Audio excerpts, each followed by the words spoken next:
Spoštovane kolegice, spoštovani kolegi, naša gospa Neva Petek, ki to prijazno skrbi za vas, me je prosila, da bi malo nekateri kolegi še čakali, ki zamujajo zaradi objektivnih težav. Ampak glede na to, da se tudi vam mudim, da ste pravočasno prišli, predlagam, da začnemo z današnjo tiskovno konferenco. Se vam za udeležbo zahvaljujem. Še bolj vesel bom tudi odmevnejših prispevkov na to temo. V naši sredi, kot ponavadi, pozdravljam številne goste tokrat. Med nami s posebnim zadovoljstvom predstavljam gospoda Valterja Hajka, predstavnika Rdečega križa, ki se bo kasneje predstavil to veliko akcijo, kateri smo se mi pridružili. In pa na tiskovni konferenci imamo še tudi tako imenovani ambasador, ki, kako se reče, ja, kakorkoli že, tudi kolegici bosta predstavili, zakaj pravzaprav gre.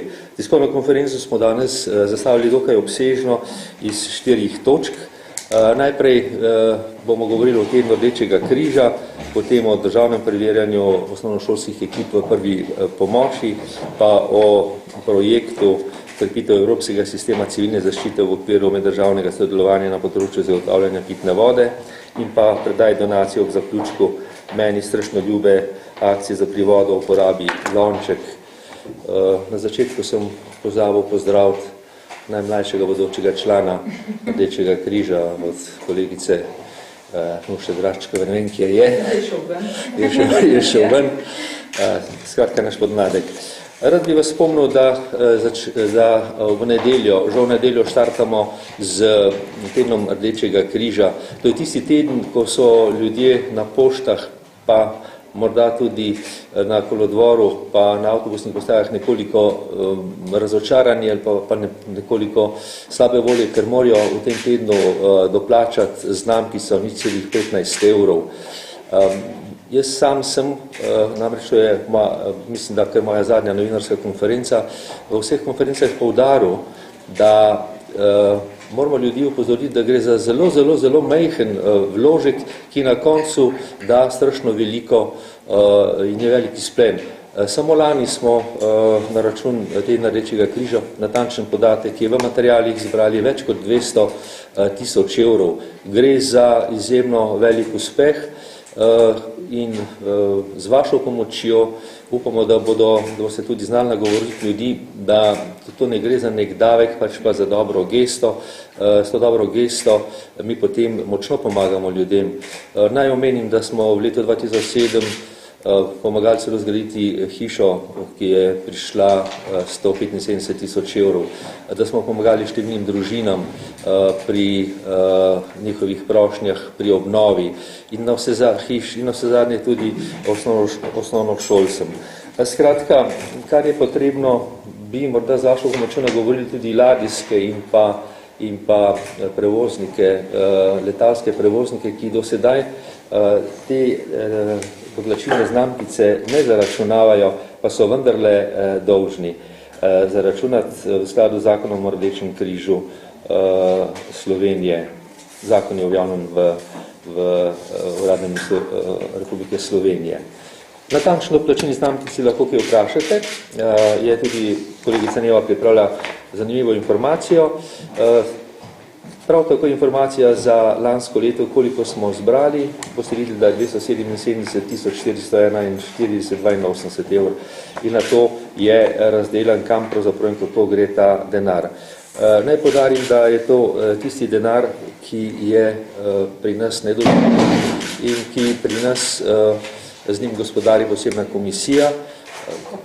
To komisijo je v redu, Nuša, je v redu. Posebna komisija, tako da imamo v vsakem trenutku vedno to damo na pregled in uporabljamo zelo, zelo transparentno. Jaz bi prešel kar k drugi točki, to je 5. državno prvenstvo preverjanja osnovnošolskih ekip prve pomoči. Tukaj bo več podatkov vam povedala kolegica Darja Horvatova. Jaz bi rad samo upozoril, da gre za izjemno pomembno akcijo, ki pa se te pomembnosti pa nikoli ne zasledimo v slovenski javnosti, pa tudi ne toliko v sredstvih javnega obveščanja.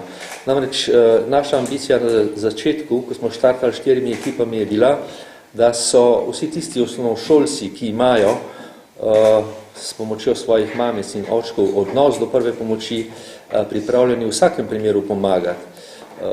Tistim kolegom, pa mislim, da je tukaj samo ena kolegica, se upravičujem, ko bodo slišali tretjič to zgodbo. Namreč, ko sem bil sam osnovnošolec, v Novem mestu smo tekali pred avtomobilom, edinim avtomobilom. Zadnjega kolega je bil fičko, razbežali smo se ravno vsi, pobegnil pa tudi šofer od straha. Dan današnji naj bi bilo tako, da otroci znajo zaščititi, znajo poklicati in to se mi zdi izjemno pomembno. Štartali smo s 5 ekipami, danes smo jih imeli 170 ekip in ti otroci znajo v primeru nesreči, če sta starša v nezavesti, zelo korektno in hitro in nepanično odreagirati v okviru svojih znanj. Tako da vabim kolegice in kolege, pridite si ogledati na Debeli rtič. Bo zelo zanimivo. Lani je ena od italijanskih gosti, ko je videla igrano simulacijo, padla skoraj v nezavest, tako imenitne simulacije znamo pripraviti od poloma, zloma in tako naprej. Tako da gre za zelo resno in odgovorno zadevo, ki jo v tej državi še ne znamo ceniti. Draga kolegica Darja, prosim za več podatkov. Dobar dan tudi v mojem imenu. Kot je uvodoma generalni sekretar povedal. Ampak saj gled, ali lahko? Ja, lahko tudi tle. Hvala.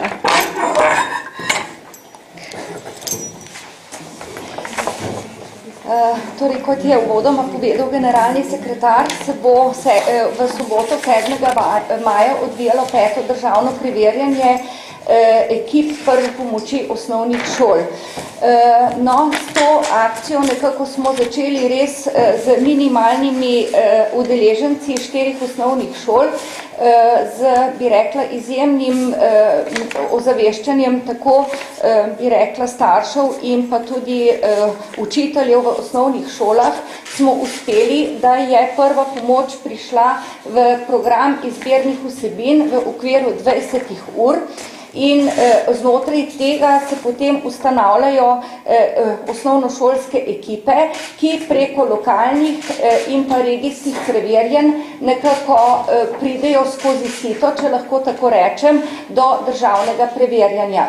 Nekako je to uvod v teden Rdečega križa vsako leto, torej ta sobota po prvomajskih praznikih je nekako rezervirana za to aktivnost, predvsem z namenom, ker dejansko želimo, da pomagati sočloveku, ki je v stiski, ni le samo neka moralna odgovornost, ampak da je to nudenje prve pomoči veščina, ki jo moramo nekako dopolnjevati skozi vse življenje in ki jo moramo obvladati kot veščino za vsakdanje življenje in delo.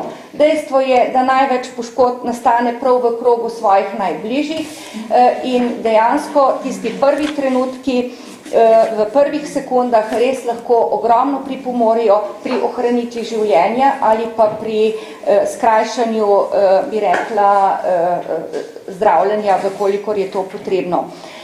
No, preko letošnjih, bi rekla, udeležencev tekmovanj, lokalnih in regijskih, je šlo preko 120 osnovnih šol.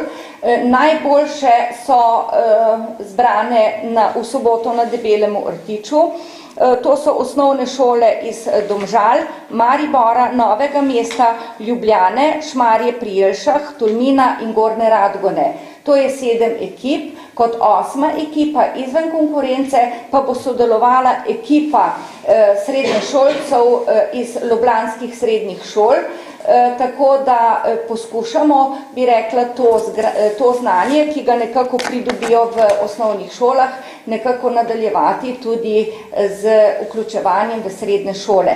Predno nekako pridejo do potrebe, da bojo bodoči vozniki motornih vozil, ko je pač to sestavni del izpita. Učenci bojo nekako delali na 4 delovnih točkah, 2 učni delavnici, kjer bomo prikazali tudi pomembnost odvzema krvi in pa ena taka malo bolj rekreacijska aktivnost skupaj z jamarji, kjer bojo nekako poskusili tudi svoje spretnosti športne. Nekako delajo ekipe v trojkah na samem praktičnem delu, predtem pa delajo tudi pisni del in sicer so testi iz znanja prve pomoči, torej teoretičnega dela, potem poznavanja Rdečega križa in mednarodnega humanitarnega prava in pa cestno-prometnih predpisov. Tako da zalogajček za, bi rekla, te osnovnošolce je kar dovolj velik in pridobijo s tem, bi rekla, predelano vsebino, kar res nekaj kvalitetnega znanja, ki jim bo nekako v suport skozi življenje in delo. To je pač kratek prikaz teh scenarija. Pričetek je ob 8. uri, takrat se začnejo ekipe zbirati. 9:15 je otvoritev, 9:45 pričnejo s pisnim delom in ob 11. uri se začne mogoče tista najbolj zanimiva zadeva, prikaz in pa oskrba na delovnih točkah. Tako da res lepo vabljeni, otroci so zelo vedoželjni in moram reči, da vsako leto presenetijo s svojim znanjem, tako zelo v pozitivnem smislu. Tako da bi jih lahko včasih vzeli kar za dobre zglede, kako se v bistvu te vsebine in te veščine da v relativno kratkem času pridobiti. Hvala lepa, Darja. Predlagam, da bi potem postavljali vprašanje, mora biti na koncu vseh. In zdaj smo v bistvu pred zadnjima 2 točkama, ki sta nekako tudi povezana. Prvo je mednarodni projekt, tukaj nam ga bo predstavil gospod Hajek, predstavnik Avstrijskega Rdečega križa v dobri minuti in povedal bo v angleščini, verjamem, da ne bo problem.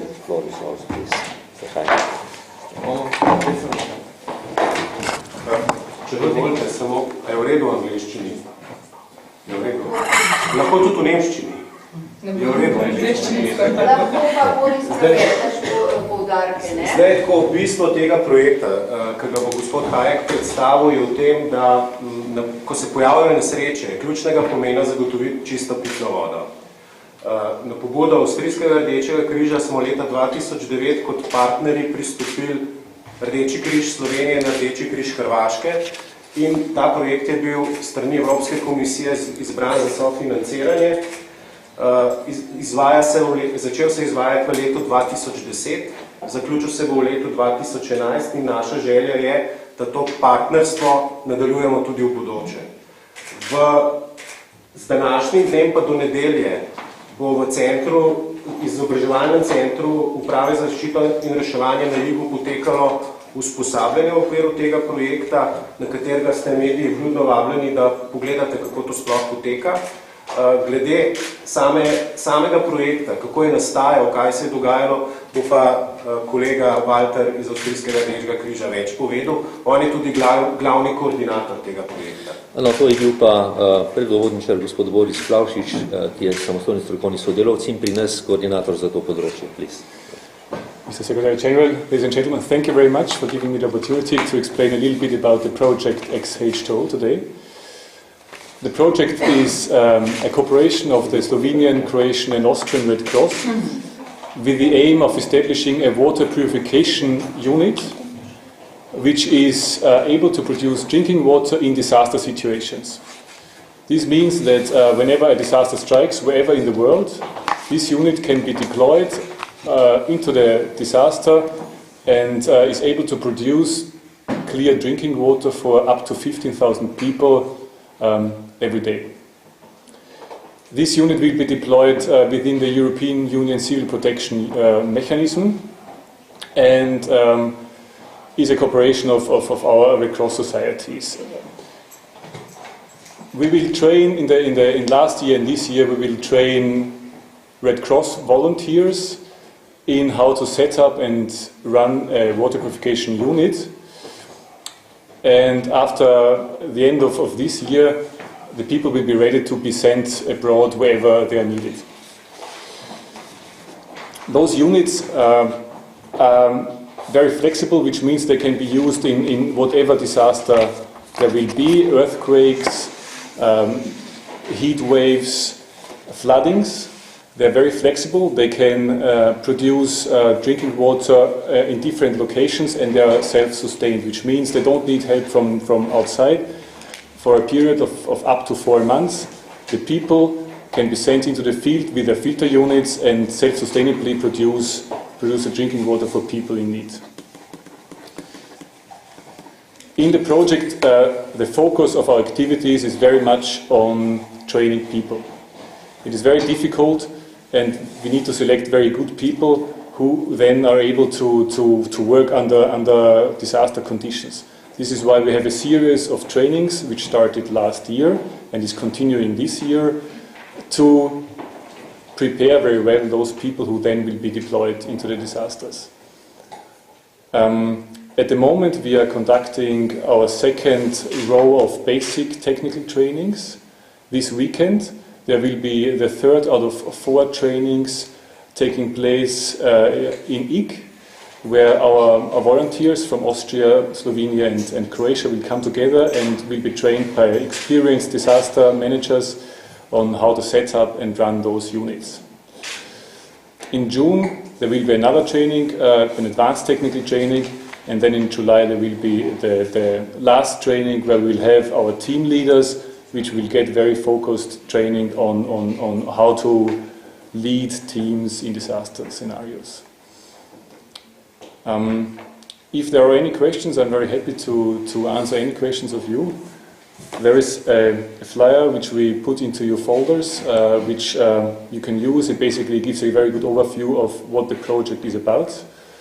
And once again, this weekend there will be 3 days of training taking place with filter units where our volunteers will produce drinking water, and this will take place in the Civil Protection Training Center in Ig. Okay, thank you very much. Question maybe later. No, smo pri zadnji točki, ki se nekako povezuje z to zelo dobro organizirano. V Rdečem križu Slovenije smo, kar mnogi tudi vedo, bistveno bolj naklonjeni našemu okolju kot sicer. Pripravili smo posebno strategijo na varovanje okolja. Močno smo se odzvali v javnih sredstvih javnega obveščanja. Tisti trenutek, ko je pred obalo Debelega rtiča se zasidrala oziroma nasedla kitajska ladja in ta košček Debelega rtiča poskušamo močno varčevati. In zato smo toliko bolj veseli tistih podjetij, ki jim rečemo družbeno odgovorna podjetja, ki poskušajo z navidezno majhnimi akcijami narediti neko dobro delo. Povabilo firme Aqua Fresh, čeprav imamo spomino, smo seveda z veseljem sprejeli, kajti mislimo, da je to prava pot, in če jo primerjamo z prejšnjimi, ko ustanavljamo ekipe prve pomoči, ta akcija ni nič manj pomembna. V mojem mnenju o tej akciji, ki ga žal tukaj noter ni, sem izrekel veliko pohvalo takemu podjetju in zaželil podjetju, da bo razdelilo v Sloveniji vsaj 1 milijon lončkov. In v tem primeru pa tudi sicer bo akcija uspela. Prosim za vaš nakup. Najlepša hvala. Mogoče samo par besed o akciji Zapri vodo, uporabi lonček. Se pravi, akcija je potekala od začetka februarja do sredine aprila in glavno sporočilo je bilo osveščati ljudi, kako prihraniti čim več vode, kako ravnati z vodo bolj ekonomično pri vsakodnevnih opravilih. Seveda, glede na to, da je v bistvu pobudnik akcije Aquafresh, je bilo glavno sporočilo, da med ščetkanjem zob lahko prihranimo dnevno tudi do 20 litrov vode. Kar pomeni, da v bistvu samo, če za izpiranje zob uporabimo lonček, ker dejansko porabimo za ščetkanje samo 2 decilitra vode, lahko na ta način v bistvu prihranimo velike količine vode. Tako da je v bistvu dejstvo, da če Slovenci med ščetkanjem zob pričnemo v bistvu z načinom, da uporabljamo lonček in zapiramo tekočo vodo, lahko letno prihranimo kar 14 milijard litrov vode. Seveda smo tekom akcije na različne načine podeljevali v bistvu tudi te praktične lončke, s katerimi lahko uporabniki prihranijo vodo in začnejo pač na tak način ravnati bolj osveščeno. Ne smemo pa pozabiti, da smo se odločili Aquafresh kot glavni predstavnik, da del prihodka od prodaje namenimo 4 družinam v Sloveniji. S pomočjo Rdečega križa smo izbrali 4 družine, ki so bile v lanskoletnih septembrskih poplavah najbolj prizadete in smo se odločili njim nameniti sredstva za obnovo njihovih domov in jim na ta način pomagati. Vse vemo, da v bistvu voda ni vedno samo lepa stvar, ampak ima lahko tudi uničujočo moč. Seveda, za konec moram omeniti, da v bistvu je akcija bila zelo uspešna, da smo dosegli svoj namen. Rada bi se zahvalila tudi našima 2 ambasadorkama, predstavnicama in ju povabila, če mogoče tudi one 2 povesta kako besedo, zakaj ste se odločili za to akcijo.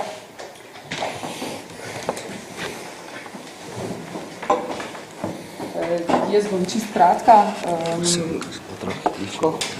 Ne, sem zaradi tega.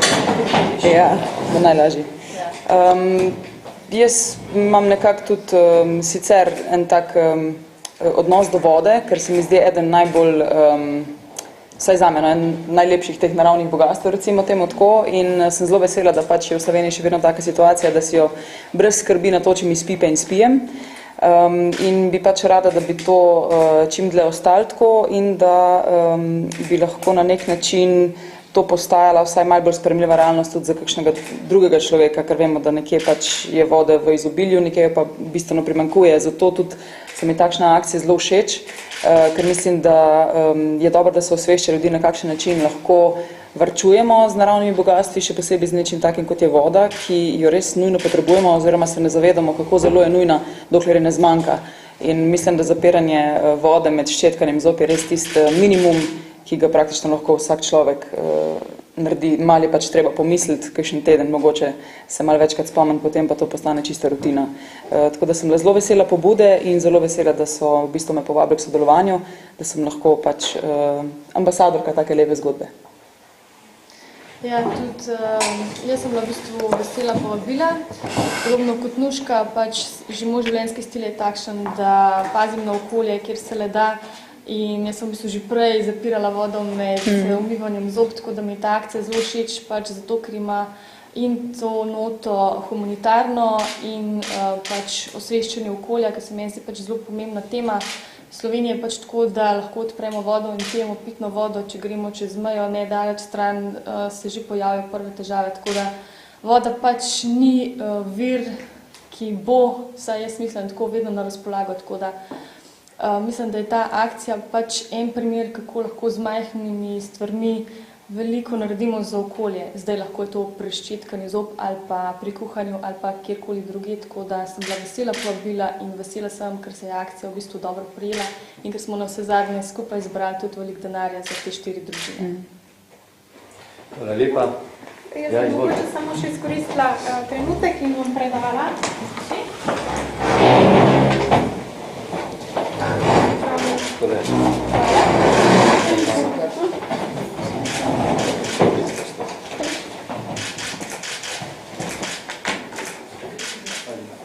Mogoče še ena zmuška pa Zana. Tam poti, malo je preveč. A ja.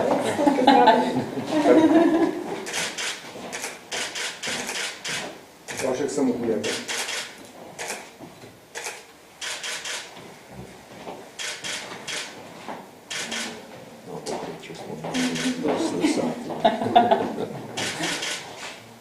Hvala. Hvala. Zdaj pa, spoštovana kolegica, kolega, še kakšno vprašanje, izvolite, verjamem, da bi radi potem dobili tudi kakšno izjavo, Če je kakšno vprašanje, bi bil hvaležen, če ga postavite najprej ambasadorkama. Mogoče niste to podarili, kaj je recimo letošnji moto tedna Rdečega križa, kaj v bistvu želite sporočiti ljudem v prihodnjem tednu? Dobro vprašanje. Moto je, kolegica Neva me bo popravila, najdi prostovoljca v sebi. To gre za evropski moto, slogan, ki pač računa, da so tudi v teh turbokapitalističnih časih v ljudeh še vedno tisti prostori, ki so namenjeni prostovoljstvu. Dan današnji ob razpadu vseh vrednot je seveda dobro računati na vrednoto prostovoljstva. Jaz rad podarim, da slovenski prostovoljci prispevajo bruto družbeni produkt države Slovenije vsaj toliko, kot to prispeva slovenski turizem. Slovenci smo na področju prostovoljstva in humanitarnega dela pravi čarovniki. Tukaj med nami imamo tudi gospod Nušo Drašče, ki nastopa včasih tudi v drugi vlogi kot pevka, velikokrat zastojn in na ta način pač pomagamo številnim družinam. Rdeči križ Slovenije ima tudi posebno strategijo o ohranjanju oziroma razširjevanju prostovoljstva, ker menimo, da je znova nastopil čas, da bi prostovoljstvo zasijalo tisti luči, ko je zasijalo nekoč. Tudi ugotavljamo, da so prostovoljci predvsem tisti, ki imajo najmanj in to najmanj, kar imajo, lahko zelo radi delijo z drugimi. In sporočilo pač je, da bi ta stara celina, ki je včasih slovela po tem prostovoljstvu, znova to okrepila, ohranila in nadaljevala naprej. Kajti prostovoljstvo je v mnogih primerih svetlo upanje za tiste, ki so in živijo na robu preživetja. Koliko pa je recimo v Sloveniji ljudi, ki se prostovoljno pač udeležujejo teh akcij, pa recimo kje je največ potreb po tej pomoči? Natančne številke seveda v številu prostovoljcev nihče nima. Rdeči križ Slovenije si pomaga na ta način, da vodi seznam od akcije do akcije. Tako ugotavljamo, da recimo pri razdeljevanju hrane nastopa približno, Neva mi boste pomagala 5000 prostovoljcev, pri razdeljevanju druge pomoči podobna številka operiramo. Nekako, prosim? Govorimo o 18 000. Ja, operiramo številko, ki jo gradimo na številu krajevnih organizacij Rdečega križa. Torej, Rdeči križ je sestavljen 56 območnih organizacij, to pomeni 56 prostovoljcev in okoli 900 krajevnimi organizacijami Rdečega križa, ki imajo svoje prostovoljce in že številka 900 krajevnih organizacij, ki vse delajo prostovoljno, kar veliko pove. In to je izjemno široka socialna mreža, ki seže od Ljubljane do najmanjše vasi v tej državi. Torej številka 18 000, ki jo prepozna Rdeči križ, Karitas ima svoje prostovoljce in druga društva svoje. Če bi vse skupaj sešteli po nekih zelo neuradnih podatkih, presega 100 000. Zakon o prostovoljstvu pa bo, novi zakon, ki je bil sprejet pred kratkim o prostovoljstvu, pa bo poskušal se dokopati do prave številke. Ugotavljamo namreč, da prostovoljstvo v tej državi ni dosti in dovolj cenjeno in spoštovano. Kaj pa recimo, kakšen je vaš komentar na ta zakon, ki nekako omejuje to sosedsko pomoč, ki so recimo... Ja, govorimo o drugem zakonu. Rdeči križ je seveda tista organizacija, ki si dovoli komentirati in podati predloge o zakonu. Sam zakon ocenjujemo, da je pač zakon, ki bo temeljil šele na pripravi podzakonskih aktov. In humanitarne organizacije v Sloveniji, ki se združujejo v nacionalnem forumu humanitarnih organizacij, imajo zdaj priložnost, da preko neke javne razprave pritisnejo, da bodo podzakonski akti nekatere zelo nedomišljene rešitve seveda poskušale omiliti. Dejstvo je, da je najlažje pač kritizirati državo. Dejstvo je, da se v vsakem primeru, da se nas polna usta, kako država ne pomaga, in dejstvo je, da se moramo humanitarne organizacije tukaj bolj združiti, bolj pritisniti in predstavljati neko moč, in šle na to bodo zakoni seveda boljši kot so. Koliko denarja nameravate pobrati Naše veliko upanje je, da bomo z vašo pomočjo pač znali nagovoriti, da to ni strošek, ni celih 15 evra, pač pa da je to zelo majhna pomoč. Slovenski pregovor pravi kamen na kamen palača, zrna na zrna pogača in tako naprej. Če bomo dosegli vsaj številko 270 000, bomo zelo zadovoljni. Je pa velika sramota za nekatere verske gospodarske subjekte, da v tem tednu na poštah ne oddajajo pisemskih pošiljk, ki na ta račun štedijo. Res je, da je velika konkurenca tudi v novih medijih, kot so SMS-i, telefoni, mobiteli, Facebook in tako naprej, in da ljudje ne radi pišejo. Zato jaz, Boris, kolega, ki sedi zraven vas, nagovarjam, ne danes se usede in napiše svoji babici pismo, nalima znamko in bo naredil 2 dobri deli. Tako nagovarjam vse vas. Opozorili boste babice in svoje drage, da se je nekdo v tem tednu spomnil na vas, nalimali to znamkico in Rdeči križ in uporabniki bodo toliko bolj zadovoljni. Še kakšno vprašanje za gospoda Hajeka? Material je najbolj dobro pripravljen, da veliko pove. Danes se začne to usposabljanje, ne? Z današnjim dnem popoldne udeleženci pridejo na usposabljanje, z delom začnejo v petek, cel dan, soboto, cel dan in potem v nedeljo popoldne zaključijo. Je zelo zanimivo, če utegnete priti gledati v živo, ker dejansko se vse to, kar se dogaja na ogroženih področjih v okviru teh usposabljanj, simulira. Tako da se praktično prikaže, kako izgleda pridobiti čisto pitno vodo iz onesnažene vode.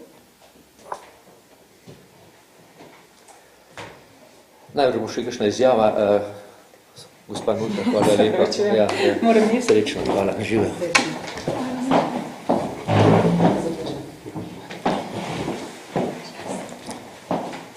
Če ni več vprašanj, hvala lepa za udeležbo. Kdorkoli bo še postavil kakšno vprašanje nam trem, ste dobrodošli.